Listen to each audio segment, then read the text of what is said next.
I'd like to speak in this program about what I call the rewards for inspiration.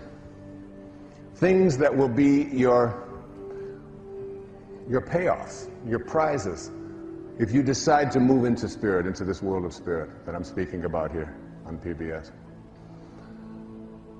Back in the 2,300 or so years ago, we're not quite sure exactly when, there was a great teacher in India. His name was Patanjali. And there are 6 of these things, and I want to cover each one of them in this program.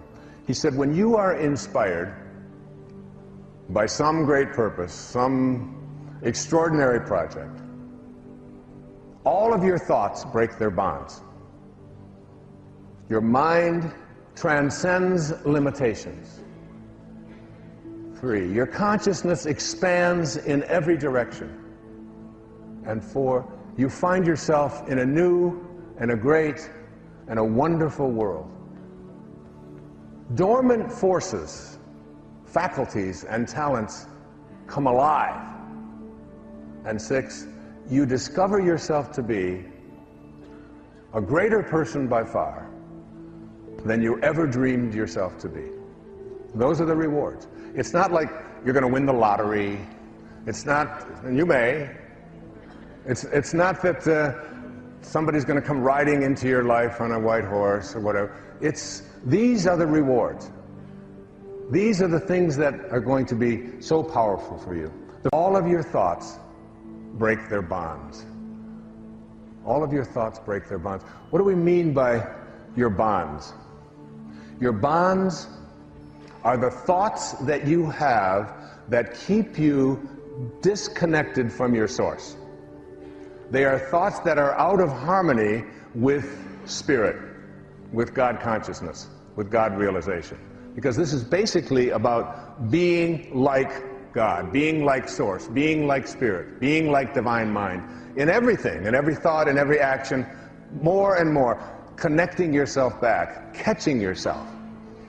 So, the bonds are the ways that we think. I'd like you to imagine a ladder. And this ladder has 10 rungs on it, from the floor all the way up to the top of the ladder. And at the top of the ladder is the highest rung. And at the top of the ladder are the words, "This is my desire," and it's aligned with spirit. Again, this is my desire, and it's aligned with spirit. What is your desire? My desire is to manifest abundance into my life. Perfectly aligned. We came from an abundant source. My desire is to feel a sense of well-being in my body at all times. Perfectly aligned. My desire is to have divine spiritual relationships in my life. My desire is to get the job that I am working towards getting. My desire is to live in a place where I feel most peaceful and most loving.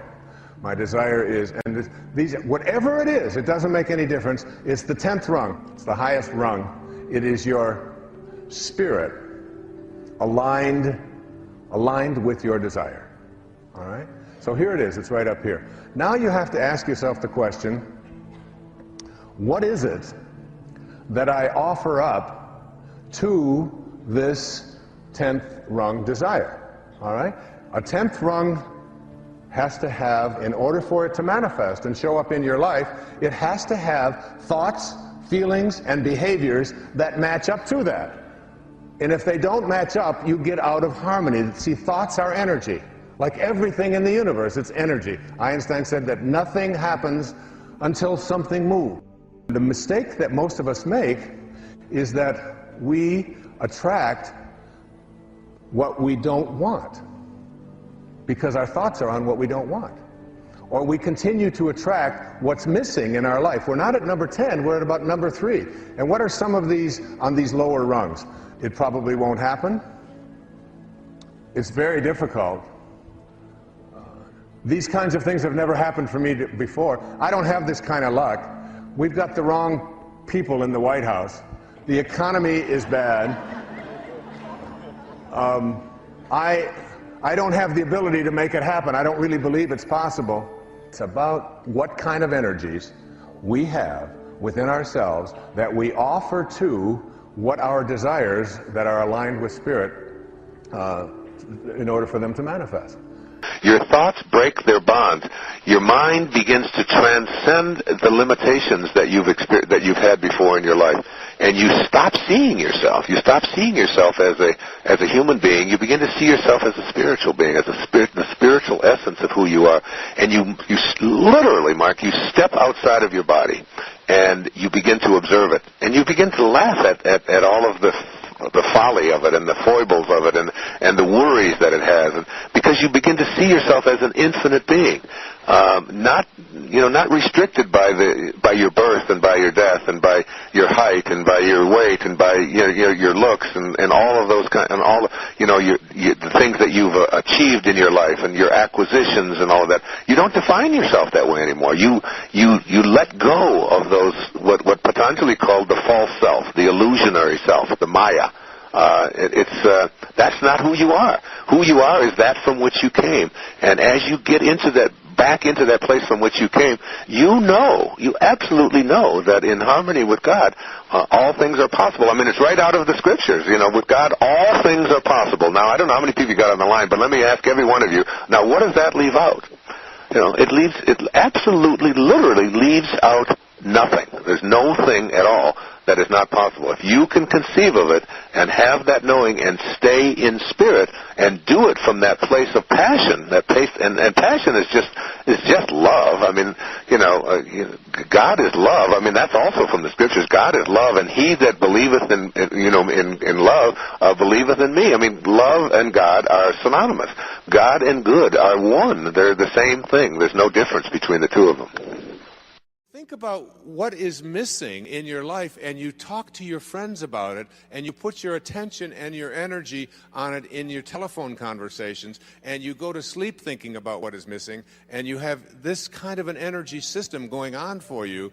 You will continue to have what you are thinking about show up in your life, and you'll see more and more and more of missingness continue to show up. You can't think about and put your energy on what is missing unless you want it to keep being that way in your life. So that's the first thing you want to shift. That's the first obstacle to reaching this state of what I call intention. Secondly, if you put your thoughts on what is, you will continue to attract what is into your life. Now, I'm going to suggest something very strange up here right now. I told you when it gets weird, that you have the ability to put your attention on an inner mantra that I have recorded in a CD called Meditations for Manifesting, that came to me from a teacher 2,300 years ago named Patanjali in India, who taught people at that time, when this is before the Middle Ages, this was like when people hadn't been out of caves too long, was teaching people how to levitate, and was teaching people how to bilocate, and was teaching people how to have the gift of fish and loaves 300 years before Jesus showed up on this planet. And his aphorisms of Patanjali are a big part of the spiritual solution to every problem. And what he suggested at that time is a meditation called japa. And this meditation is something where you take your attention, your inner energy, off of what is and onto what you intend to manifest, and you repeat the sound that is in the name of God as an inner mantra. And by repeating this sound, you attract the energy from outside of yourself, that is the source from which you emanated, to cooperate with you and literally collaborate with you to shift it into whatever it is that you intend to manifest. And you can do this with money. You can do this with getting pregnant if you haven't been able to do that. You can get it with selling your home. You can get it, and if you take a look at 300 years later, 400 years later, John the Baptist writes in the New Testament, the opening line of the New of the book of John in the New Testament. In the beginning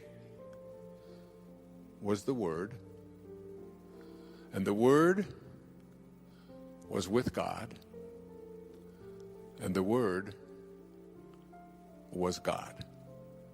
As strange as it may sound to you, based upon the conditioning that you have had, just like Ivan Illich, the repetition of the sound as an inner mantra is a way of getting in the gap.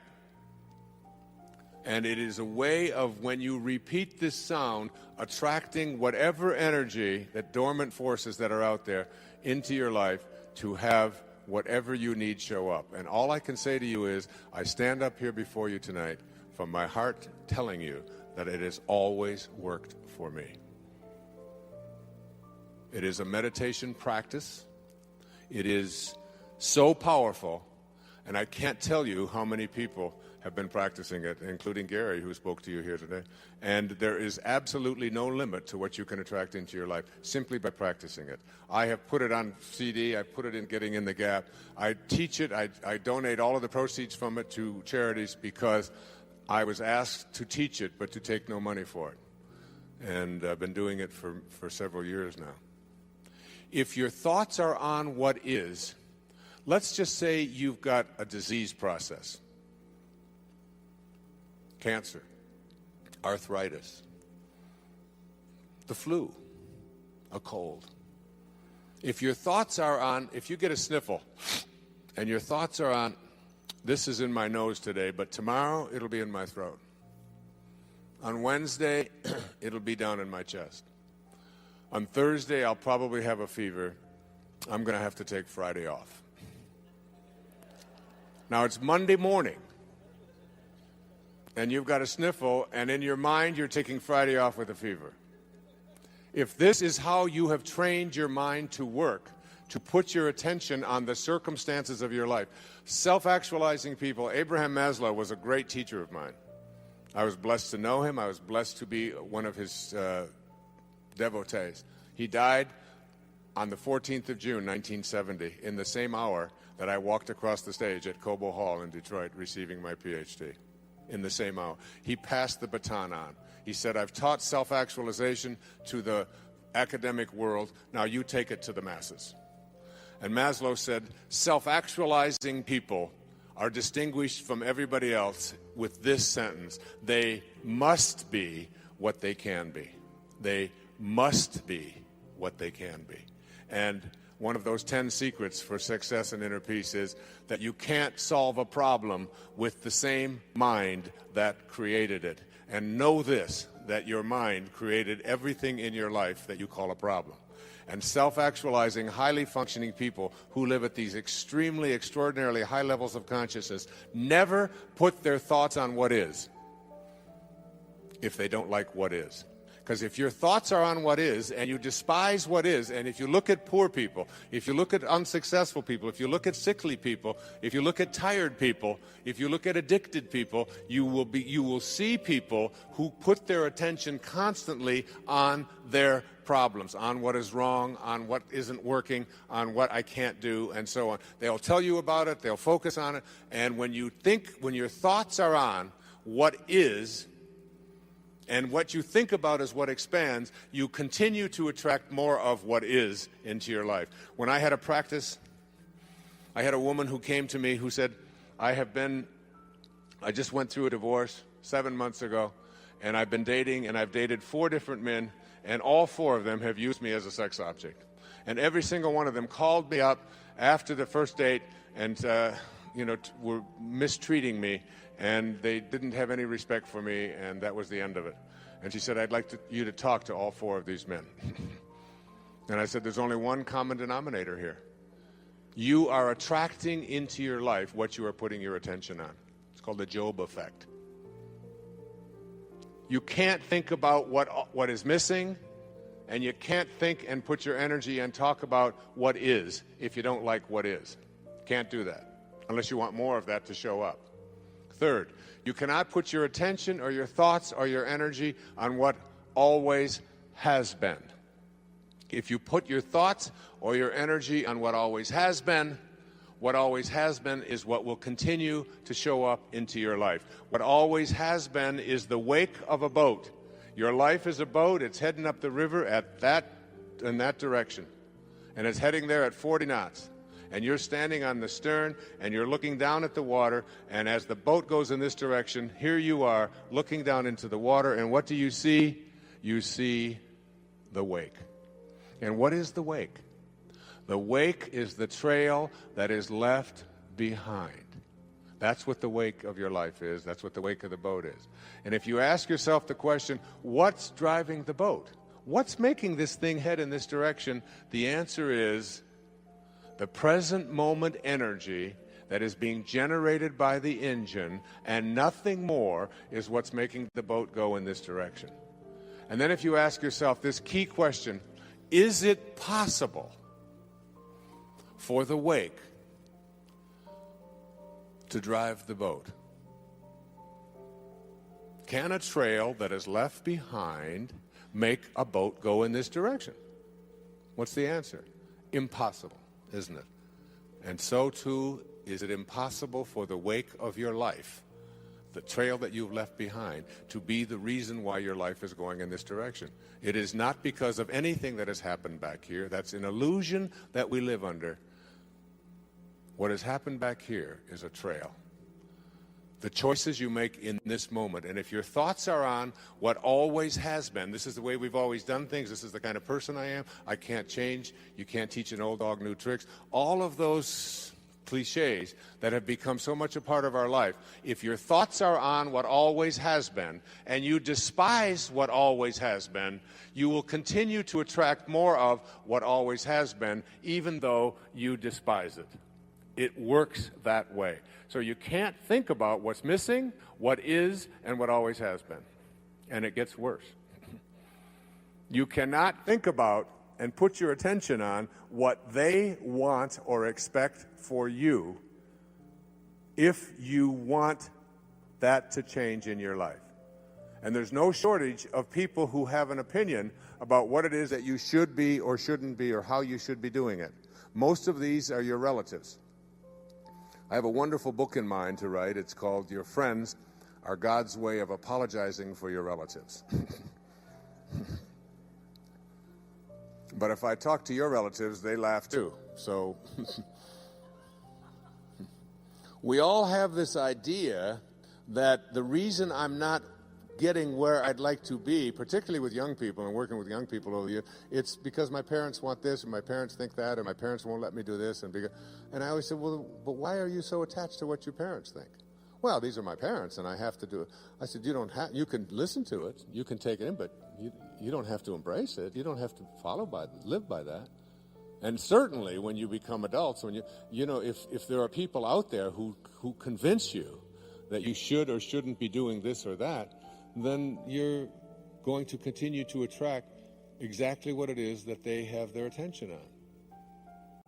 So if you put your thoughts on what they want for you, you tell everybody else about how it makes you go from being blissed to pissed just by being in their presence, just by being on the telephone with them, that person, that in-law, that mother, that father, that grandparent, that child, that whoever it might be, is giving you, or even your neighbors or your friends or whomever, your coworkers are telling you what you should or shouldn't be, and you don't like the advice that they're giving, and you resent very strongly. One of the 10 secrets for success and inner peace says there are no justified resentments. Your resentments are things that destroy you.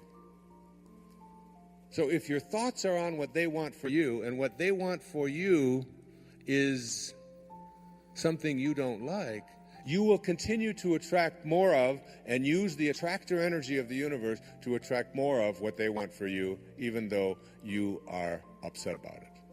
So here you go.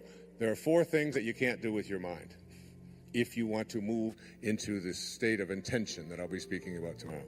And these are, you cannot put your thoughts on what's missing, on the circumstances of your life, on what you always have been, or what others want for you.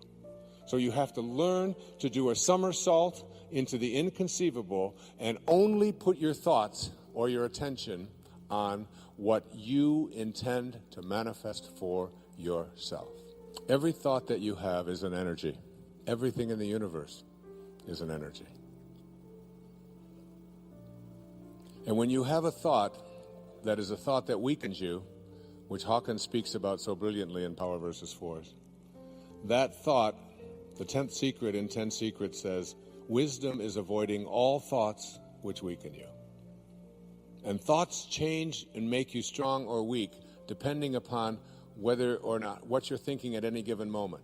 The instant that you put something into your body and hold it close to it, the moment that you move into the energy field of someone who is negative, and I'll be speaking more about this tomorrow afternoon and doing a little bit more of demonstration on it, that everything in this universe is an energy. I have the prayer of St. Francis on which I'll be reciting tomorrow, and Sky will sing for you tomorrow, on a card that is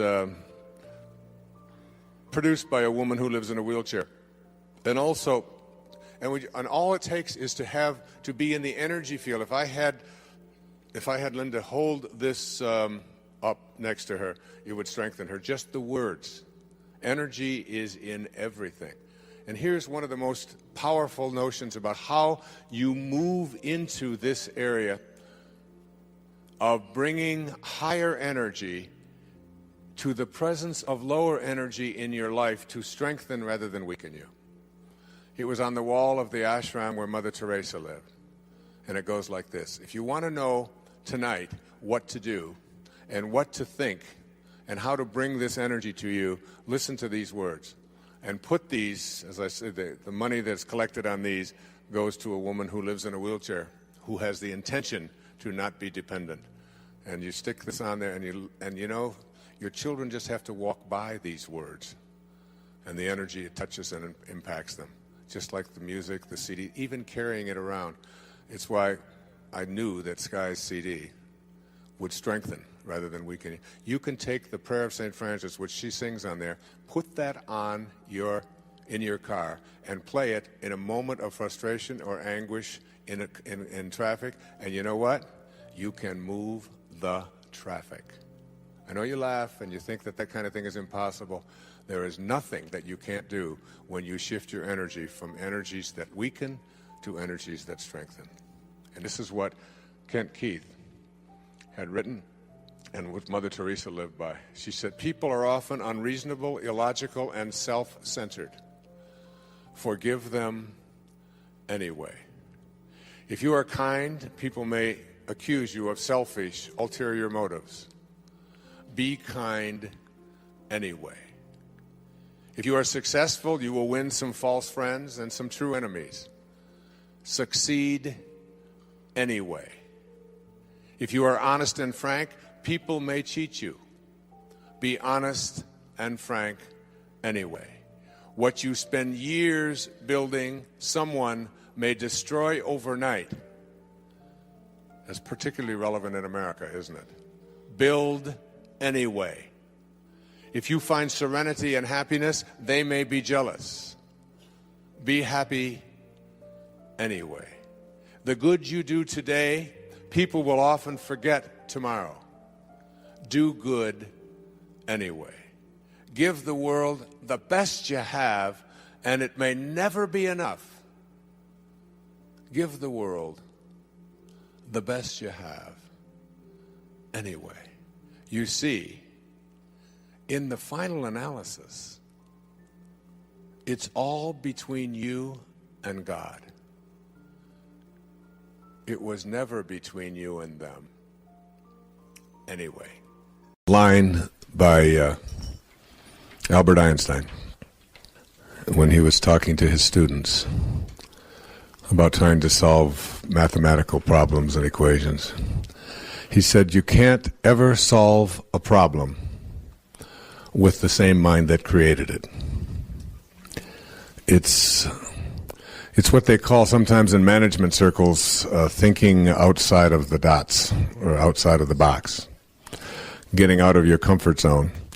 Getting out of looking at things the way you've always looked at them. And having a different kind of an awareness. I came across this quote not too long ago. Moving away the clouds does not make the sunshine. It merely reveals what was hidden all along. The sunshine, the sun is always there. And you don't make it shine by just taking things away. There's something inside all of us that is hidden. And it's the ability to, I call it rewriting our agreement with reality. It requires a new kind of awareness, a willingness, if you will, to see yourself as potentially capable of virtually anything. I've always loved the observation from the New Testament of Jesus, that even the least among you can do all that I have done and even greater things. That within each and every one of us there is this ability to be healers. There's this ability to be able to manifest and attract anything into our lives that we put our attention on. There's this ability to live at such a high level of consciousness that we can transcend our bodies. My internal wiring has always been one of whatever it is that I've got in my life as a problem, that I have to take responsibility for it, but I also have the capacity to be able to change it. And not only to change around what it is that is not working for me, but also to change around what I have been attracting into my life. I think it begins with this this whole idea of being inspired. I've always liked that word, inspired, inspiration, because its origin is in spirit. And then the opposite word is being informed. And so when you're in form, in the physical world, when you're in form, you get information. You get lots of information. And this is what we call the information age, right? So there's no shortage of information. They say that on a little chip the size of your thumbnail, we can put the names and addresses of everybody in the United States and Canada on a little chip the size of your thumbnail. That's really more information, I think, than we need. What we are doing is we are moving from the age of information to the age of inspiration, I believe.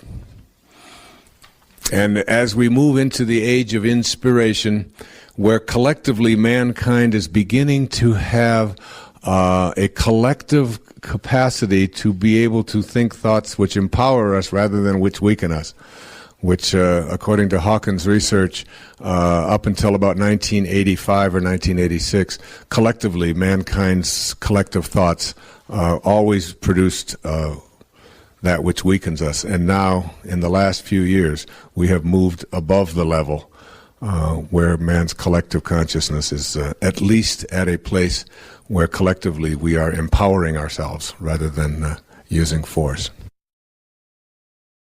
And as we move into the world of inspiration, we have to understand what that means. And Patanjali had a wonderful observation. I wrote about it in Wisdom of the Ages. He said, when you are inspired, that is, in spirit, and remember, it is in the world of spirit, it is in the world of thoughts where we change, where we go to the place where we create anything we want for ourselves in our lives. So that remembering here, the theme is that you can't solve any problem that you might have in your life with the same mind that created it. So you're moving into a place now called spirit. That which is seen hath not come from that which doth appear. We're moving into the world of the invisible now. When you are inspired, and think about the moments in your life when you've had the most inspiration, inspirado. You lose any touch of fatigue. I have gone and been inspired at moments in my life when I have written for almost 24 straight hours without stopping, without eating, without thinking about sleep. I just got into one of those modes, what we call a zone sometimes, where everything just flowed. When you are in that place, you transcend everything. And you don't worry about whether people are going to call you or not call you. You don't worry about your children. You don't worry about being sick. You don't think about the cold that you might have. You don't think about being tired and how much sleep you'll need. When you're inspired, you're in spirit. When you're in spirit, you're connected to your source. And now what you're doing is you're moving out of the mindset of inform or information, which is where all problems occur in the world of the physical, and you're shifting into the world of spirit. The softer you are, the less rigid you are, the more flexible you are as a person, the more you can accomplish. And this is a great way to practice in parenting as well. And this idea that a rigid thought, how many times have you heard this idea that if I tell you something, I'm going to stay consistent with it? We have a set of rules, these are the rules, and we'll do it this way. In the Tao it says the more rules you make, the more rule breakers you create. It's true. The more rules you have in your house about how everything has to go. We had in our house, my wife would have a big jar of M&Ms. Peanuts, all these different multicolored ones. And the kids in our house, because we didn't feed them sugar and we didn't give them sodas and stuff like that. So they were just more like a decoration. Every once in a while someone would take them. They'd hardly ever be replaced. Now when we had kids come over to our house who weren't ever allowed to have such horrible things, you should have seen their behavior. They would scoop them up, they'd be putting them in their pockets, and they'd get their purses, and they'd open it up, and, the whole thing would be empty. I said, what are you doing? He said, well, you mean you could just have these whenever you want them? I said, well, we don't really have any rules about that. It's just, it's not something that we encourage or discourage. It's just there. It's like Emerson had a wonderful line. He said, a foolish consistency is the hobgoblin of little minds. A foolish consistency, a rigid consistency. So that there are many people who will say, if I say it on Monday, you can be absolutely certain that on Wednesday, I'm going to believe the same thing, regardless of what might happen on Tuesday. Now, Tuesday might have something real that you might want to be changing your mind. You might want to say, I thought that this time, but now I've seen this, and now we can shift. And you can see how this can become and so much about the Tao is on leadership. Leadership in the family, leadership in the community, leadership geopolitically. Less rigidity, more openness, more willingness to listen and say, I changed my mind. Because a foolish consistency is the hobgoblin of little minds. And what I believed on Wednesday has changed because of what happened on Tuesday. Now, another important thing to say to your children, to your friends, to your lover, to your spouses, to whomever, to the people you work with, words that we're so terrified to say, but which give us a sense of living with the Tao. I don't know. I don't know. I'll look it up. Say it. I don't know. Doesn't hurt. Say it again. I don't know. Isn't it fearful? I mean, so many people, and it's like very freeing, because my kids ask me something, and I say, I don't know. They say, Dad, you know everything. You know everything. I say, well, I don't know that, and I'll look it up, or we'll try to find an answer to that, but I don't quite know. I know that I spent 20 years running, and I ran every day for 20 years, for 22 years, without missing a day. 8 miles. Never missed a day. That's rigid, all right? Some call that obsessive. But you brush your teeth every day, I used to say, and you don't call that obsessive. And you go to the bathroom every day, and you don't say, well, he's obsessively doing that again today. You don't do that. But anyway, what I learned is that even in the world of exercise, there are certain things that are built in to make us rigid, to make us stiff, to make us hard. And we lift, and we run, and we kick, and this is what we call working out. There's another kind of working out that is ancient. It goes back to the time of Lao Tzu and before, which is called yoga. And yoga means union. It means union with your source. And when you do yoga, you can stay in the same place. You can do the equivalent of 8 miles. When I used to run 8 miles, I had to run 4 miles that way, turn around, 4 miles back.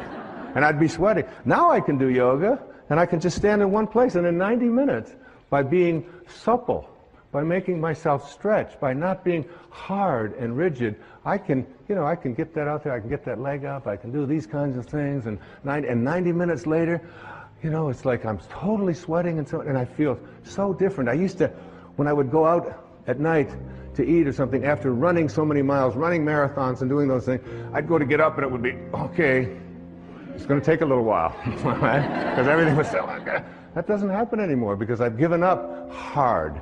I've given up being rigid and substituted it for being supple, for being flexible, for living a life in which I don't have to always be so fierce. Listen to this verse of the Tao Te Ching. It's one of my all-time favorites, verse number 76. A man is born gentle and weak. At his death, he becomes hard and stiff. All things, including the grass and the trees, are soft and pliable in life, dry and brittle in death. Stiffness is thus a companion in death. Flexibility is a companion in life. And it's not just for how you exercise, it's how you think. How you think.